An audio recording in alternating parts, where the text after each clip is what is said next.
Hi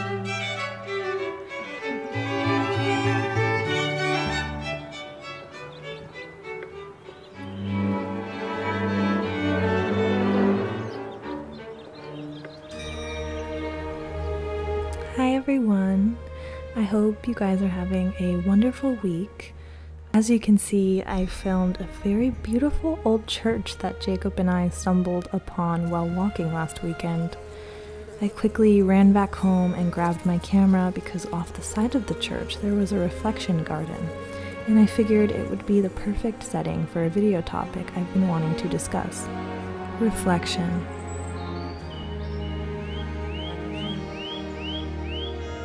Lately, I've really been focusing on what I'm most passionate about and why. I've also been reflecting on distinguishing what my passions are from my hobbies. And is there really a difference between the two?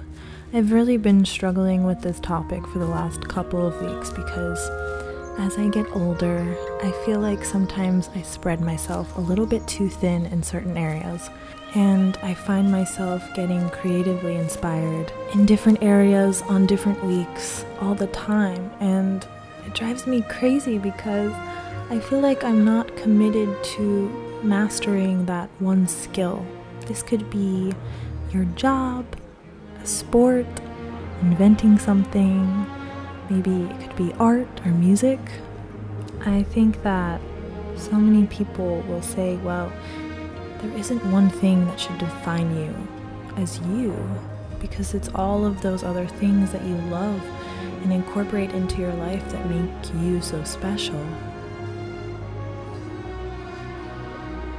Sometimes I do find myself wanting to be defined by one thing, and I think that's because I look up to a lot of people, whether I want to admit it, who are defined by one thing. People like filmmakers, actors, singers, people at the top of their game who it seems like they have the world at their feet.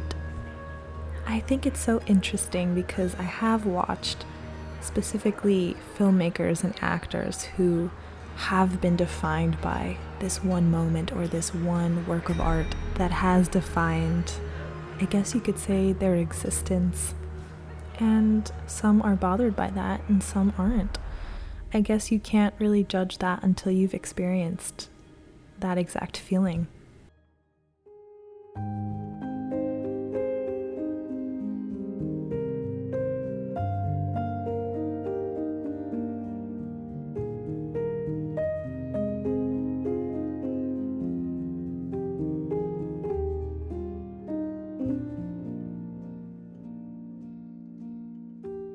This is something that's kind of always come up in my life, and I think that especially in American culture, and just any culture in general, wherever you're from, success is admirable, and success is something that is supposed to give us purpose.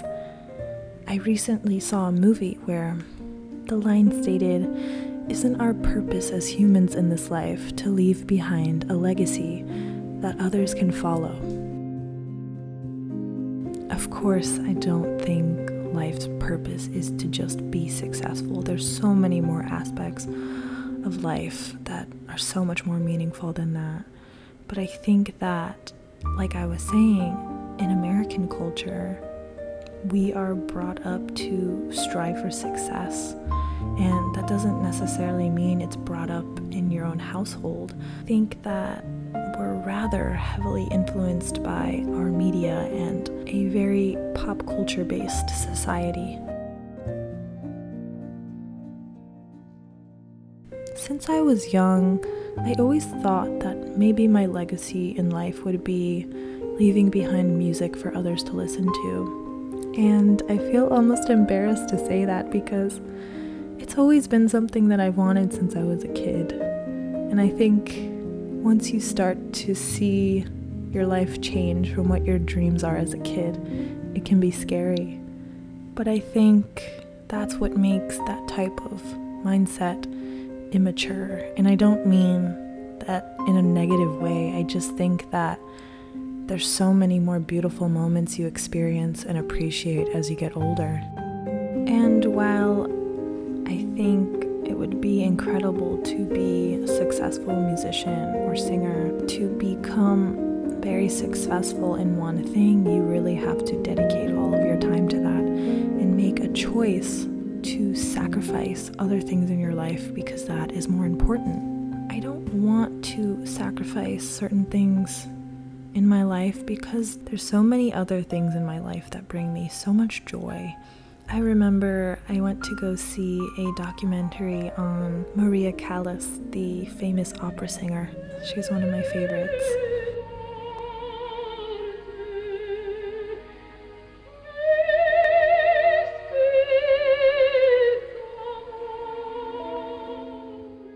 Although her life seemed so fabulous and extravagant, she suffered a lot of depression, and she was constantly singing since she was a child. She was a prodigy. You also have a reputation as one of the most tempestuous opera stars in the world. Well, I don't know what you mean by tempestuous. There's been lots of talk about it too, and I haven't quite understood what it means.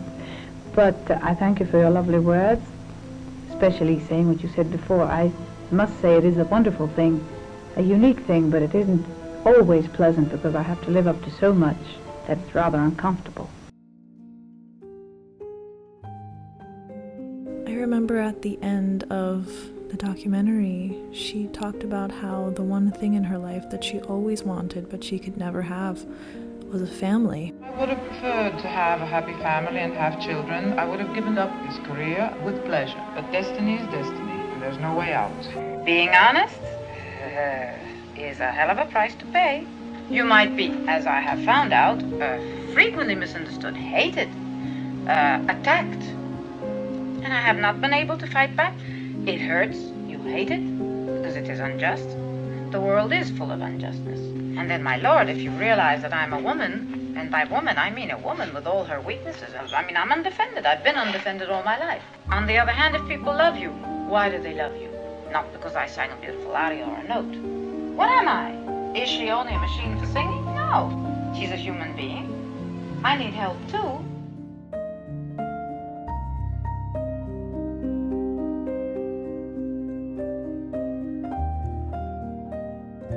I think whether you're successful at one thing or not, everyone's kind of desiring something that they can't have or is not happening for them in their life.